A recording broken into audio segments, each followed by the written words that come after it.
ដើមឈើបានបង្រៀនយើងថាការលូតលាស់ទាមទារការអត់ធ្មត់និងភាពស្ងៀមស្ងាត់រដូវផ្ការីកបានបង្រៀនយើងឲ្យដឹងថាភាពស្រស់ស្អាតមិនអាចស្ថិតស្ថេរបានយូររហូតនោះទេសមុទ្របានបង្រៀនយើងឲ្យដឹងថាយើងអាចធ្វើបានទាំងស្លូតនិងកាចទាំងទន់ភ្លន់និងរឹងមាំពពកកើតទៅជាទឹកភ្លៀងបានបង្រៀនយើងថានៅពេលអ្វីមួយដែលធ្ងន់ពេកយើងអាចទម្លាក់ចោលហើយរំសាយអារម្មណ៍តានតឹងបានផ្កាយបានបង្រៀនយើងឲ្យដឹងថាភាពងងឹតគឺចាំបាច់ណាស់ដើម្បីមើលឃើញពន្លឺព្រះអាទិត្យបានបង្រៀនយើងថាទោះអ្នកលិចបាត់យូរប៉ុណ្ណាក៏អ្នកអាចរះឡើងវិញម្ដងទៀតបានដែរធម្មជាតិបានបង្រៀនមនុស្សច្រើនណាស់តែមនុស្សទេដែលមិនព្រមរៀននិងទទួលស្គាល់ចង់ចាស់ចិត្តចាស់គំនិតបានលឿនចូលគុំនិយាយសម្ដីប្របាច់ប្រប៉ោចអត់ប្រយោជន៍ព្រោះនិយាយច្រើនខុសច្រើនហើយអ្នកនិយាយច្រើនមានឱកាសបានរៀនសូត្រតិចតួចណាស់រីឯអ្នកដែលមានឱកាសបានសង្កេតរៀនសូត្របានច្រើនគឺអ្នកស្ដាប់ច្រើនអ្នកស្ងៀមច្រើនតែអ្នកនិយាយតិចយើងនិយាយតែអ្វីដែលយើងចេះតែប៉ុណ្ណោះតែបើយើងសង្កេតយើងគិតពិចារណាយើងនិយាយស្ដីតិចយើងនឹងរៀនសូត្របានច្រើនជាងនេះឆ្ងាយ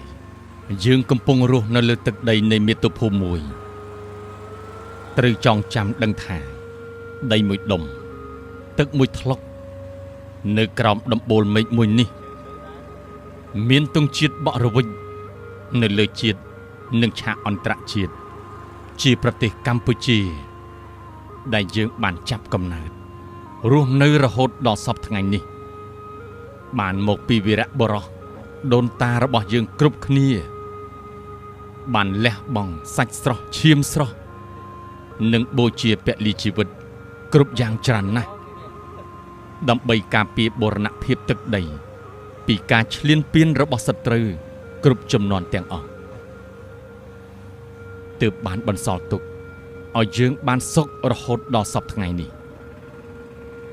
ដូច្នេះយើងគ្រប់គ្នាត្រូវចាំជាក់នៅសច្ចធម៌នេះទុកក្នុងដួងចិត្តកុំភ្លេចឲ្យសោះត្រូវមានស្មារតីមនសិការប្រឹងប្រែងតស៊ូអត់ធ្មត់មានឆន្ទៈមោះមុតរឹងមាំការពារថែរក្សាបូរណភាពទឹកដីជាតិយើងនិងមានកតញ្ញូលះបង់កម្លាំងកាយចិត្តទ្រព្យសម្បត្តិបញ្ញាស្មារតីដើម្បីតបស្នងសងគុណចំពោះវីរៈបុព្វបុរសដូនតារបស់យើងក្នុងគុណធម៌ដ៏កំពូលក្រៃលែងគឺសច្ចៈខន្តីកតញ្ញូព្រះធម៌នេះជាឧត្តមគតិជាតិដ៏កំពូលដើម្បីការពារថែរក្សាទឹកដីឲ្យគង់វង្សស្ថិតស្ថេរយូរអង្វែងសម្រាប់កូនចៅជំនាន់ក្រោយបើយើងរស់នៅបានសុខរកស៊ីមានបានមានគេឈ្មោះកិត្តិយសមុខមាត់ថ្លៃថ្នូរលើទឹកដីមួយនេះប៉ុន្តែសង្គមជាតិមានបញ្ហាសង្គ្រាមយើងបែរជាដេកសំងំសុខម្នាក់ឯងឬគេចខ្លួនយកទ្រព្យសម្បត្តិកូនចៅ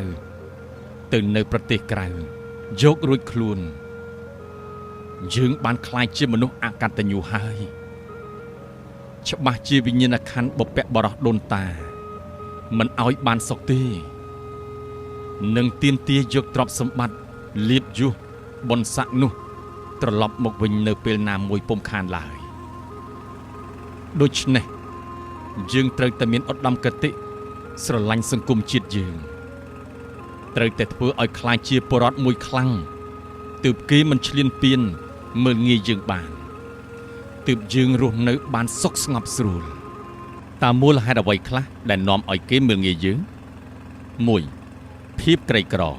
ភាពអវិជ្ជាភាពល្ងងខ្លៅក៏ត្រូវគេមើលងាយ 2. ភាពទន់ខ្សោយភាពខ្ជិលខ្ជាភាពខ្ជិលច្រអូសភាពអសកម្មក៏ត្រូវគេមើលងាយ 3. ខ្វះសាមគ្គីភាពខ្វះសេចក្តីស្រឡាញ់បែកបាក់ផ្ទៃក្នុងបាត់បង់ព្រលឹងជាតិបរទេសនិយម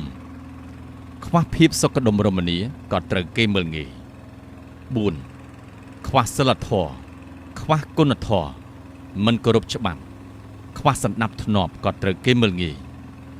5. ខ្វះចំណេះដឹងគតិបណ្ឌិតភាពជាអ្នកដឹកនាំល្អចក្ខុវិស័យទស្សនវិស័យគោលដៅគោលបំណងក៏ត្រូវគេមើលងាយ 6. ខ្វះយុទ្ធសាស្ត្រយុទ្ធវិធីបច្ចេកទេសបច្ចេកវិទ្យាជំនាញទុនជំនាញរឹងទេពកោសល្យក៏ត្រូវគេមើលងាយ 7. ខ្វះភាពជឿនលឿនខាងនយោបាយយោធាសភាវុធសេដ្ឋកិច្ចសង្គមនិងវប្បធម៌ក៏ត្រូវគេមើលងាយ 8. ការពឹងពាក់បរទេសច្រើនពេកឬការពឹងពាក់បរទេសដើម្បីផ្ដួលរំលំគ្នាឯងក៏ត្រូវគេមើលងាយ 9. ស៊ីសំណូកពុករលួយអសមត្ថភាពអសមធម៌អយុត្តិធម៌គម្លាតរវាងអ្នកមាននិងអ្នកក្រខ្ពស់ពេកក៏ត្រូវគេមើលងាយ 10. ប្រទេសមួយដែលញោមញីច្រើនពេកដោយគ្រឿងញៀនគ្រឿងស្រវឹងល្បែងស៊ីសងការបោកប្រាស់គ្រប់ប្រភេទអយុត្តិធម៌សង្គមរួមទាំងការបោកប្រាស់តាមប្រព័ន្ធអ៊ីនធឺណិតអសន្តិសុខក៏ត្រូវគេមើលងាយ 11. ភាពអាត្មានិយមគ្រួសារនិយមបពុនិយមជាតិនិយមក៏ត្រូវគេមើលងាយ គន្លឹះធ្វើឲ្យជីវិតមានសេចក្តីសុខមនុស្សយើងម្នាក់កាត់មកតែចង់បានសេចក្តីសុខគ្មានអ្នកណាចង់បានទុក្ខនោះទេតែទោះជាយ៉ាងណាក្តីកាលណាយើងមានជីវិតយើងតែងជួបទាំងសេចក្តីសុខនិងសេចក្តីទុក្ខសំខាន់យើងត្រូវដឹងថាគួរធ្វើយ៉ាងណាទើបឲ្យបានសេចក្តីសុខសុភមង្គលនៅក្នុងជីវិតខាងក្រោមនេះជាគន្លឹះមួយចំនួនដែលអាចជួយឲ្យលោកអ្នកមានសេចក្តីសុខនិងសុភមង្គលនៅក្នុងជីវិត 1. មានមោទនភាពចំពោះអ្វីដែលខ្លួនមានគួរជាមនុស្សត្រូវរីករាយចំពោះអ្វីដែលខ្លួនកំពុងមានរាល់ថ្ងៃនេះត្រូវសប្បាយចិត្តនឹងសមិទ្ធផលដែលខ្លួនបានធ្វើប្រសិនបើយើងមិនចេះសប្បាយចិត្តមិនគំទ្រូខ្លួនឯងផងសួរថាអ្នកណាគេមកអបអរសាទរជាមួយយើងនោះ 2. មានគំនិតសុទិដ្ឋិនិយមត្រូវមានគោលដៅណាមួយក្នុងជីវិតឲ្យបានច្បាស់ហើយមានក្តីសង្ឃឹមនិងភាពជឿជាក់ជានិច្ចថាវានឹងអាចកើតឡើងនៅថ្ងៃណាមួយមិនខាននៅពេលដែលយើងគិតបែបនេះយ៉ាងហោចណាស់វាធ្វើឲ្យយើងមានកម្លាំងចិត្តនៅក្នុងការតស៊ូដើម្បីបានវាមក 3. កុំចរណានឹងអ្នកដទៃកុំចង់បានអ្វីដែលមិនអាចទៅរួមឧទាហរណ៍បើយើងឃើញគេមានឡានទំនើបជិះ